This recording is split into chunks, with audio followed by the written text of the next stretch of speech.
m'appelle Jules, j'ai 28 ans. J'ai fait une formation j'ai commencé dans le journalisme.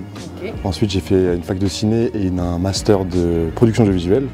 Et donc je suis rentré à ProSLC en formation continue pour améliorer le côté un peu écriture et production de concept. Donc j'ai lancé Rap Miners, qui est un data média sur le rap. Donc data média, c'est un petit peu le petit pas de côté qu'on dit par rapport aux médias classiques, parce qu'en fait nous on se base que sur des datas. C'est-à-dire qu'en fait on récupère toutes les datas sur le rap français qu'on peut, notamment les paroles de musique, les pochettes d'albums, les dates de parution, les featuring, enfin voilà, tout ce que le rap génère, on l'agrège dans une base de données et à partir de ça on fait des analyses et des statistiques sur le rap français. Donc ça nous permet de savoir notamment en 2021 c'est quoi le mot le plus prononcé, ou alors quelle est la personnalité politique la plus citée dans le rap, ou alors quelle est la couleur la plus citée, enfin voilà. On peut aller chercher un peu tout ce qu'on veut dans le rap français à partir de ce concept-là.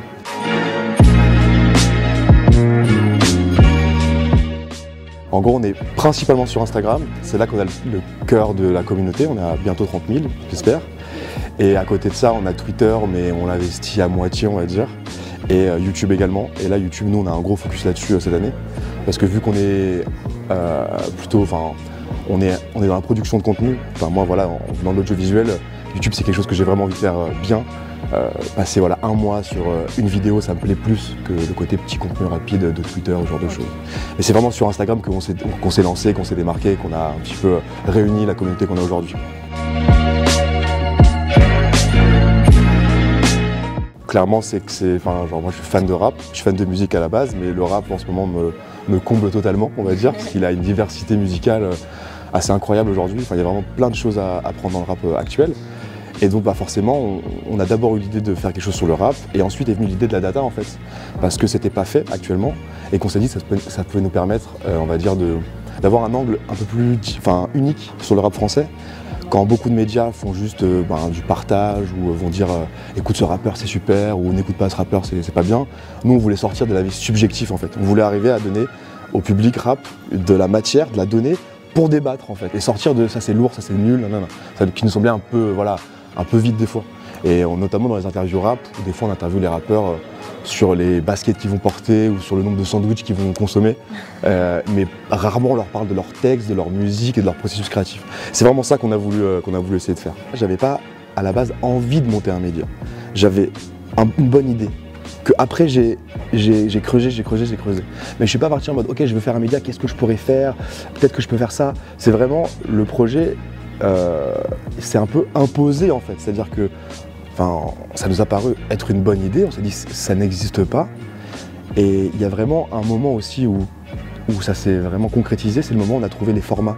On a trouvé Canva en fait, qui nous permet de templatiser des contenus, c'est-à-dire de pas à chaque fois qu'on fait un post le refaire en entier. On a une base, on a des formats, donc tous nos posts sont par format. Donc tu as le tape analysis, on analyse un album, le top word, on analyse un rappeur. On en a 5-6 comme ça, des statiques, 5-6 en vidéo aussi. Donc ça, tu vois, grosse fin de format de ma part. Enfin, tu vois, j'avais ce concept, je l'ai décliné dans plein de formes différentes, quoi. J'ai repris l'interview, j'en ai fait la data interview. On fait des zappings, on fait des data zapping. On fait des playlists, mais des playlists algorithmiques. On va récupérer par exemple les 50 sons avec le plus de moula, le mot moula, et on fait la playlist de moula, tu vois. Et du coup, on est deux fondateurs. Donc moi et Maxime, qui est un ami d'adolescence, niçois, parce qu'on est niçois tous les deux. C'est donc Maxime qui s'occupe des data. Lui, à la base, il a cette formation-là de data ingénieur. Il a fait une école d'ingé classique et après, il bossait jusqu'à il y a très peu de temps en fait. Ça fait à peine 2 mois qu'il est à temps plein sur le projet. Donc c'est lui qui gère vraiment toute cette partie-là. Et donc lui, il a mis au point tout un process où en gros, il a un robot qui s'appelle un scrapper, qui vient récupérer directement sur les API de Genius et Spotify. Et on récupère tous les sons qui sont étiquetés rap français. Et donc notre base de données, on l'a constituée grâce à ça. Et donc sur Genius, on récupère les paroles. Sur Spotify, on va récupérer tout ce qui va être les données musicales, donc les BPM des sons, les tonalités, si c'est du majeur, mineur, do, enfin toutes les données musicales. Et ensuite, on peut se baser sur tout Internet. Des fois, par exemple, quand on a fait l'étude des personnages de Dragon Ball Z dans le rap, et ben pour récupérer la liste de Dragon Ball Z, on va sur des sites tierces. Donc vraiment, nos deux principales bases de données, c'est Spotify et Genius. Et à côté, on peut l'enrichir de plein de choses. Et donc nous, on a actuellement, je dis des conneries, mais on doit avoir peut-être 100 000 titres de rap français dans notre base de données, qui est énorme en fait.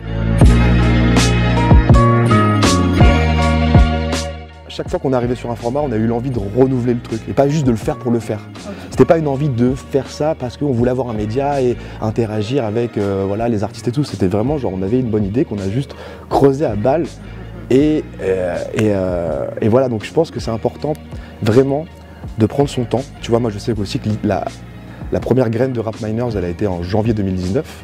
On a trouvé le nom en mars-avril. On a lancé que la page en octobre. Donc on a vraiment pris le temps, genre 6-7 mois pour réfléchir à comment on allait le faire. Parce que je vois bien, des fois il y a des médias que je vois qui se lancent, ils ont un concept, une ligne, mais ils n'ont pas forcément après une stratégie de contenu. Ce qui fait qu'au bout d'un moment, ils s'essoufflent. Moi j'ai déjà vu des médias pop sur Instagram avec chaque jour un type de contenu. Génial, très bonne idée. Mais au bout de 3 semaines, 4 semaines, tu t'es épuisé, tu t'es essoufflé. Et donc en fait, l'idée de pouvoir penser ses contenus pour tenir sur le long terme, parce que les réseaux sociaux c'est ça, c'est que tu produis de la quantité. Et vu que nous on a aussi à cœur de faire de la qualité, là ça a été un problème. Tu vois, là on a un problème parce que Maxime, encore plus que moi, est exigeant sur la qualité des productions. Ce qui fait qu'on prend beaucoup de temps quand même à faire nos posts. Et le fait de pouvoir avoir ce système de template fait qu'on a un truc qui est calé, qui est beau et qui n'est pas compliqué à faire. Et donc ça a vraiment résolu cette contrainte, on va dire, des réseaux sociaux. Ben, merci beaucoup Jules pour ton interview. Ben, avec plaisir. Voilà, n'hésitez pas à vous abonner à RapMiners, on vous attend sur leur Insta.